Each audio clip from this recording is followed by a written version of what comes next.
Wa mujalasatil bughat, begitu juga bughat. Tahu bughat? Bughat sering disebut akhir-akhir ini, terutama ketika terjadi pergolakan di daerah-daerah, itu namanya bughat.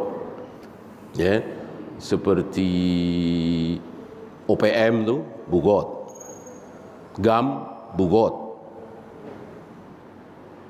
apalagi dulu Permesta dulu bughat,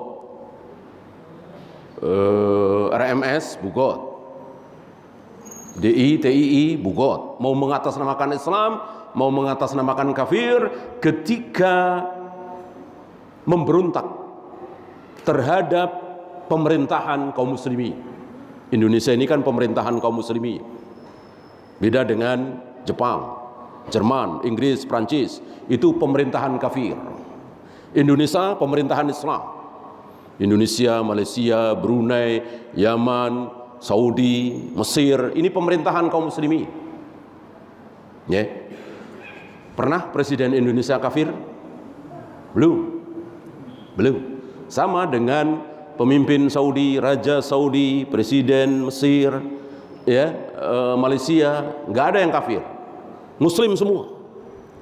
Beda dengan Jepang, Inggris, Prancis, Jerman.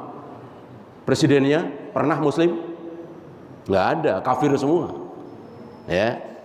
Maka negara kafir itu. Jepang, Amerika, Inggris, Prancis, Jerman itu negara kafir. Indonesia bukan negara kafir. Kalau Indonesia negara kafir, haram kita tinggal di Indonesia. Nabi mengatakan, inni bari'um minal muslim ya'isu bainal kafirin. Aku berlepas diri dari seorang muslim yang hidup di tengah-tengah negeri kafir. Kita sengaja hidup di Jepang, Jerman, Inggris tanpa alasan. Nabi berlepas diri. Ada perkecualian, 3 atau 4 perkecualian. Salah satunya sebagai duta, ya, berobat, ya. Adapun Indonesia, sekali lagi, ini negerinya kaum muslimin. Menggema suara azan di mana-mana. Mana ada Jepang, Amerika, Eropa menggema suara azan, nggak boleh. Kalau tuh ada masjid di salon dalam, ya, nggak boleh menggema suara azan. Indonesia begitu bebasnya. Ya. Bahkan seorang menteri, bahkan presiden sedang berdialog resmi, ya, di satu gedung, tiba-tiba nggak jauh dari situ ada masjid, terdengar azan asar misalnya. Berani menghentikan? Nggak berani. Walaupun presiden, walaupun menteri. Malah banyak di antara presiden, menteri, bahkan orang kafir sekaligus ketika dia public figure atau pejabat menghormati, diam dulu. Karena apa? Karena Indonesia negara Islam. Indonesia bukan negara kafir. Hanya orang-orang bodoh yang mengatakan Indonesia ini negara kafir. Ya.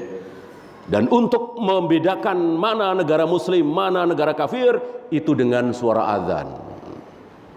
Kata siapa? Kata Nabi SAW. Nabi ketika mau menyerang satu negeri musuh menjelang subuh, maka beliau tunggu sampai waktu subuh datang. Terdengar suara azan apa tidak?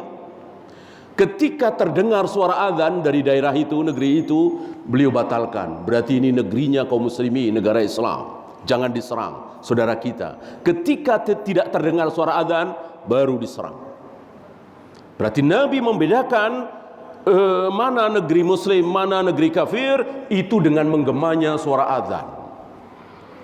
Bukan dengan hukum yang berlaku di negeri itu. Potong tangan, cambuk, rejam, itu lebih bagus. Jika tidak dilakukan, bukan berarti negeri kafir. Ya. Banyak yang keliru. Disebut negeri Islam kalau aturannya Islam. Mencuri potong tangan, berzina dicambuk atau direjam, membunuh dikisos, dan seterusnya. Sekarang begini, seandainya ada satu negeri kafir, taruhlah Meksiko misalnya, kejahatan sudah luar biasa, pencurian luar biasa. Lalu negeri Meksiko ini, yang negeri kafir ini, menerapkan potong tangan bagi yang mencuri, biar kapok. Kemudian yang membunuh dikisos, yang berzina dicambuk misalnya. Apakah Meksiko jadi negara Islam? Tidak, tetap negara kafir. Karena Islam dan kafir terletak, perbedaan Islam dengan kafir terletak di mana?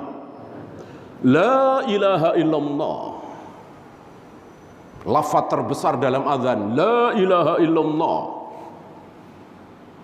Itu membedakan mana muslim, mana kafir. Bukan rejam, bukan potong tangan, itu bagian kesempurnaan. Karena negara Islam sama dengan orang Islam, sama dengan orang muslim. Orang muslim ada yang sempurna. Apa? Salat, puasa, zakat, haji, jauh dari zina, khamar, judi, sempurna. Ada seorang muslim salat, puasa tapi enggak haji, padahal dia mampu puasa Ramadan bolong-bolong. Muslim apa kafir? Muslim. Muslim yang tidak sempurna. Ada yang salat, puasa, zakat, haji, kadang-kadang minum khamar, kadang-kadang berjudi. Muslim apa kafir? Muslim, belum kafir. Muslim dan kafir terletak di akidah la ilaha illallah, bukan di fikihnya. Ya, kecuali dia meyakini salat tidak wajib, zina halal, khamar halal, ya udah itu jelas. Ya, saya kira tidak ada seorang muslim yang nekat menghalalkan zina, menghalalkan judi, mengatakan salat tidak wajib, saya kira tidak ada.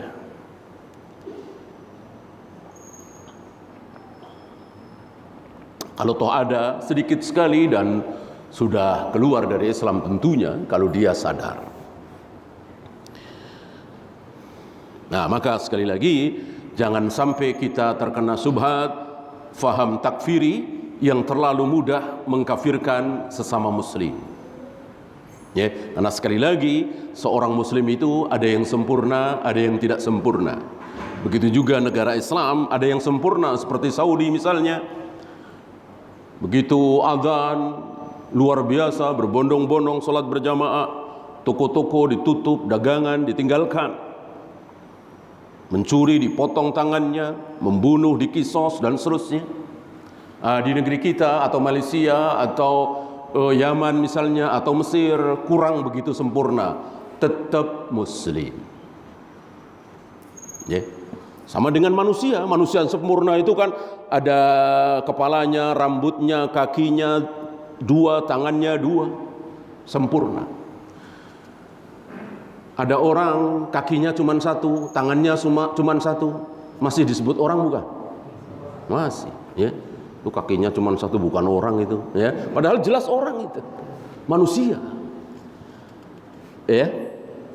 Begitu juga negara Islam, negaranya kaum muslimin, ada yang sempurna, ada yang tidak. Tinggal perbaiki aja yang tidak sempurna. Nah, negeri Islam seperti Indonesia ini, lalu ada yang memberontak, bugot, maka wajib diperangi. Mau mengatasnamakan Islam, Kristen, Buddha, Hindu, atau kedaerahan, GAM misalnya, ya, berhak bagi penguasa untuk memerangi, membunuh mereka, halal darahnya. Ya. Maka kata Nabi alaihi salatu wassalam, seandainya sudah dibaiat seorang pemimpin, dibaiat itu ya sudah menjadi presiden, sudah menjadi raja muslim, sudah menjadi amirul mukminin, sudah menjadi khalifah. Lalu setahun kemudian, 2 tahun kemudian, ada lagi yang dibaiat menyaingi. Maka nah dengar hadis ini, bunuhlah yang kedua ini. Bunuhlah yang kedua ini. Enggak boleh ada khalifah dua, enggak boleh ada pemimpin dua, presiden dua, raja dua di satu negeri. Ya. Maka pemerintah tidak boleh takut-takut, tidak perlu sungkan-sungkan untuk memerangi, menghabisi para bugot itu, para pemberontak itu, mau mengatasnamakan Islam, mau mengatasnamakan agama lain, sama.